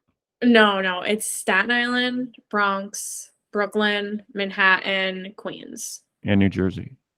and New Jersey. There you go. New Jersey is actually in Times Square. Why do you think it gets a bad rap? Staten Island? Yeah. Oh, it deserves its bad rap. It's like filled with like racists and like just like homophobes and like fucking it's the place, and this all has to do with the fact that it's the place where like 90% of the NYPD lives. Oh, really? Yeah. I know Pete Davidson came from Staten Yeah. Island. Yeah. Pete Davidson actually went to the same high school as Orchid. Really? Your high school too? No, no, I didn't go there. Oh, were Yeah. they like classmates? No, I think Pete Davidson's my age, so I think there was like a 10-year gap. Oh, Yeah. can you go by like Pete Davidson's house and it's like commemorative? No, because I think his mom still lives there. So I think she just like lives on the South Shore. He's Like, pretty rich. I bet he probably bought her a house. yeah, he did. He bought her a house like on the South Shore, which is like the rich part of Staten Island. How big is Staten Island? Is there rich and poor places? Yeah. Or is it all the same? Oh, No, like the closer you get to the tip of like Manhattan, like that's where like there's like poverty and stuff. But the lower you get, like the South Shore, it's just like filled with fucking rich people. what are your favorite memories from Staten Island? I went to an all girls high school that was just fun. That sounds fun. Yeah, it was a ton of fun. It's closed down now, and rightfully so. What happened? There just wasn't much learning happening. Like it wasn't Oh, like accredited. Like there we were being taught by like nuns who like didn't have degrees. Like it was just a free for all. that's awesome. Yeah. So are there less racist in Buffalo, in Staten Island? Oh, yeah, Buffalo is very liberal. This is like a liberal city. It's like your classic like neoliberal city. Like Staten Island is conservative. They're like the Oh, only place. really? Yeah, in New York City, like they go GOP like 86%. Like it's like completely conservative. Yeah, I see like on like the buses in Buffalo, y'all have like poems on the side of your buses. Yeah, I mean, like everywhere you walk around in Buffalo, like there's like a pride flag or like in this house we like it's like that vibe. But on Mhm. stuff like everywhere you walk around, there's like Trump flags and like Blue Lives Matter flags and yeah. Have you written any poems inspired by Staten Island? Yeah, I have. Which ones? I wrote this one poem about being on the Staten Island ferry, which is like one of my favorite things in the whole entire world. It's nobody ever published it and they won't, so I just like tweeted it one day. Oh, nice. Hey, did Yeah. you ever finish that Joker poem? Yeah, I mean, it's finished. I just who wants it? Like, who wants it? And did your dad really die in 9/11? No, no, no. That wasn't what was being said in it. He was in the he worked in the trade centers. Oh, okay. Yeah, yeah, yeah. I didn't mean to confuse the speaker with you, by the way.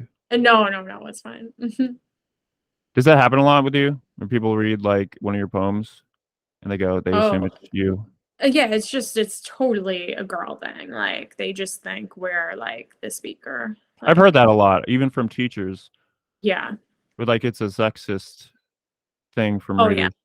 Yeah, they just think it's us. Like, especially if a poem is like shows like any sign of emotion, it's like it's gotta be her. And that goes back to the lyrical gender Yeah. thing. Hmm. Why do you think that is? Is it like a psychological thing or like a patriarchal? I think it's just, yeah, completely, men are like rigid and like, they're critical thinkers, whereas women are like hysterical, right? And I think that is just sort of really the basis of it. Yeah. Do you think it'll ever end? No, never. Never. Yeah, probably not. Yeah. When you read poems from a guy, do you ever attribute the speaker to them? And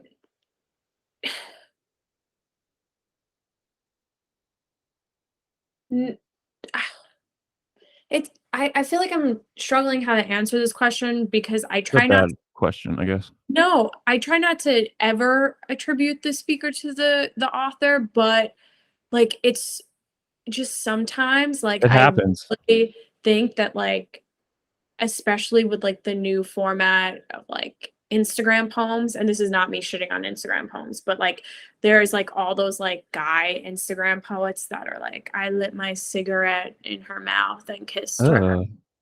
And, like, I feel like you can't help but, like, read those and be like, "Okay, this is, like, this slimy guy, like, trying to be, like, hot shit," you know? Like, it's hard to be like that is, like, "That's the speaker," like, you know? Mhm. So What queer poets are your favorites? oh my god, what queer poets are my favorites? God, I feel like everyone's queer. Um, Yay. definitely, um, Or maybe a queer poet that has significantly influenced you in your art.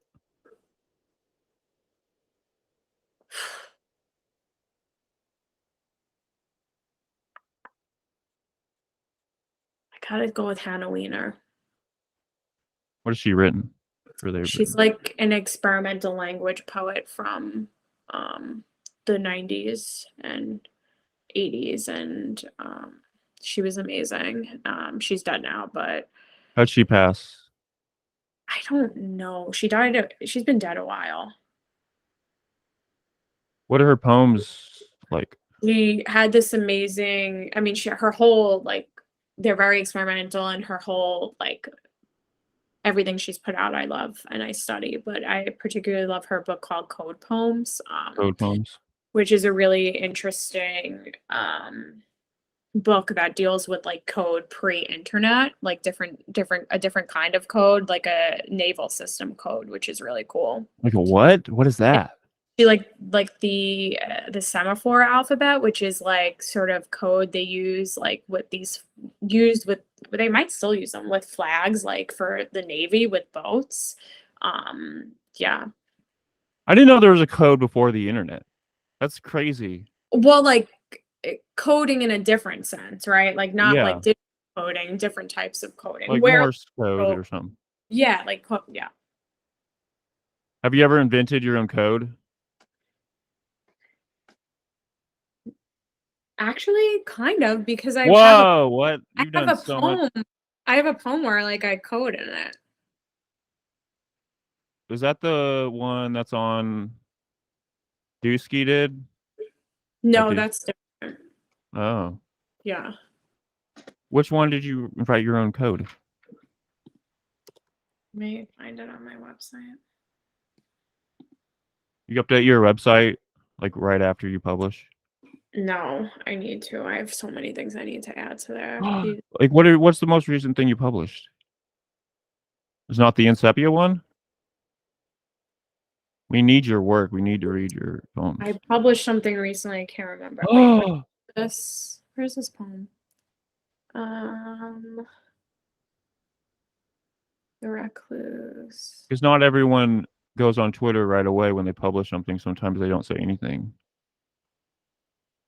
Oh no, the Oh, domain's been taken down. oh fuck. Sad. Does that piss Sad. you off? Yeah, kind of. It was a good poem, but maybe I'll submit it somewhere else now. Can you do that? Do magazines get I mean, it doesn't pissy? seem like it exists anymore, Yeah, I so know. I feel like there should be a place for That's stupid. I feel like they should warn you or like give you a heads up. yeah, now I gotta That you're, pull that. that's some bullshit. Yeah. Does that happen a lot? Apparently it happens a lot. Well, I feel maybe not just like you personally, but I think that would happen from to other writers. Yeah. And then you go and you try to find your poem, it's not there. Yeah. Okay, I'm trying to get to 2 hours. We have 7 minutes left. We have 7 minutes. Yes. Are you gonna upload this whole thing or are you gonna edit it? No, I don't edit these. I like the raw audio and You like the raw audio? people get to experience what real life is like. So people are gonna like hear me sipping on my Dunkin' Donuts. I don't think they will hear that. Well, I hope they do. It's from Dunkin' Donuts? I do have one here from Dunkin'. I finished it though. It was like the one place my dad wanted to visit when we were in like New York. Like he had to go to a Dunkin' Donuts because we don't have any down here in Tulsa. Oh, I always forget that they're an East Coast thing. Yeah. I Did was he like, it's go? just yeah, but it's just like another fucking place to buy donuts.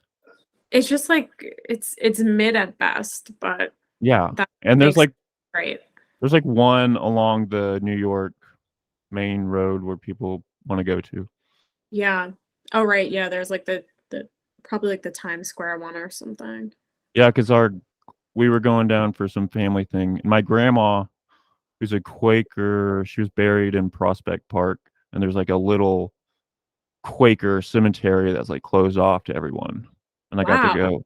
Yeah. Interesting. Yeah. Wow. No one knows about it. It's pretty cool. And like you have to be like a Quaker and know people to even get into it. My God. Yeah. It's fascinating. And like we weren't there that long, but I got to go to like one of the bookstores that's famous that's like red, has like red. Strand. Huh? The Strand. Yeah, the Strand, yeah. Mhm. And I went in for like 5 minutes and I bought a book from Alexander Chi that was signed. Oh, Yeah. sick. Awesome. Yeah, it was awesome. Who's your favorite essayist? Have you've written essays? Yeah. hmm Who's my favorite essayist, though? I don't know. Do you use a lot use huh? Kathy Acker, probably. Okay. Do you use a lot of poetics in your essay writing?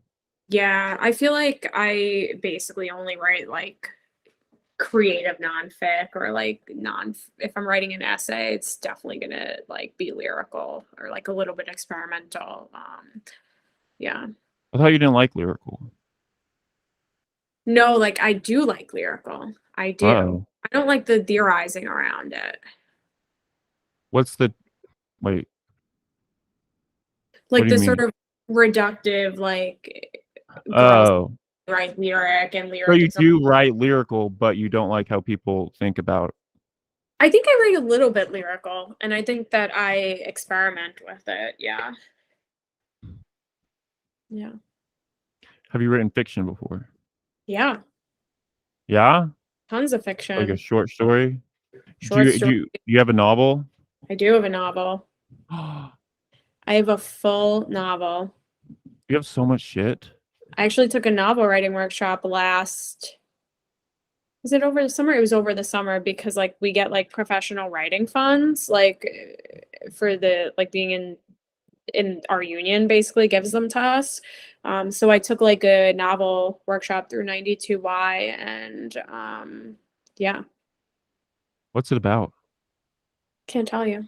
Why not? You'll find out when it comes out. Have you sent that out to places? I have actually. Do you think once one of these things gets picked up, the others will then get picked up? I think that's absolutely it. Yeah. It always fucking happens. And then Yeah. if like you're well known or famous or something, like you could write some not so great thing and it'll get picked up. Yeah, absolutely. Pragrita Sharma, one of my workshop teachers at Iowa, she used to always say, you got to sell out for the first book. This way you can write whatever you want after it. Really? That's a Yeah. good point. Yeah. Because once you get the money, then you could do whatever you want. Yeah. Have you Yeah. written have you thought about writing like a Harry Potter sort of style youth? No, but I would I'm in like I'll like ghostwrite some shit if people want me to. Like I'll do it. Why not? Would you ghostwrite? Yeah, definitely. Like what if you like had a ghostwrite for like some famous person and then they started making weird ass demands? Yeah, I think that would be funny. That would be awesome Yeah. to an extent. I've heard Yeah. some like people they were like assistants for other poets and they had like really terrible experience. Oh, I'm sure poets are horrible. What's the worst experience you've had with other poets? Oh my God, I really should shut my mouth. I'll just say that there was a professor at Iowa who was horrible, still remains horrible, and that a group of us had to, without me divulging any further, had to literally file a Title IX complaint against. Whoa, and they're still there? Hmm. How many once they're, like, in the system, can they just get away with anything? Yeah, that's why nothing happened. I mean, they were found guilty and there were sanctions, but tenure protects you from fucking everything. So they're back teaching and back doing bullshit. That's fucked up. Yeah. Did anyone write an article on it? No, because everyone's fucking afraid of the workshop. We tried to reach out to presses, not presses, to like outlets, like newspaper outlets, and two different outlets. Again, I'm not going to divulge or say anything, but two different outlets killed the story because, I mean, the rumor is they got pressure from the workshop to do it. Is there a point in your career where you could come back on here and divulge all the information? Oh, yeah, definitely. Or do you feel like you can't divulge things because you won't get published? I think definitely. I think you Okay. get as like a troublemaker and like all this bullshit. Yeah. So Yeah. when you do get published one day, which you I'll will. and I'll spill all. Yes. Okay, All right. I've had a great time with you. It's been like 2 hours. Thank you for yeah. coming on. This was amazing. This was so fun. Thank you so much for having me. This is the first podcast I've ever recorded, and this is also going to be the first podcast I'll ever listen to. Yeah. You don't like podcasts. Yeah. I've No, heard well, that a no, lot. yeah, I've never listened to one, so Yeah, I know. Cause I think it's the gender thing. Like it's mostly dudes. yeah, That's why I'm trying to have on more like queer people and women and stuff. yeah. Yay. All right. All right. Well, thank you. Thank you. I'll see you. Bye. Bye. Mhm. Oh, that was Lo-Fi Lit episode 6 with Julianne Neely. See you guys later. Thank you for listening. Ba-da-ba-ba-ba.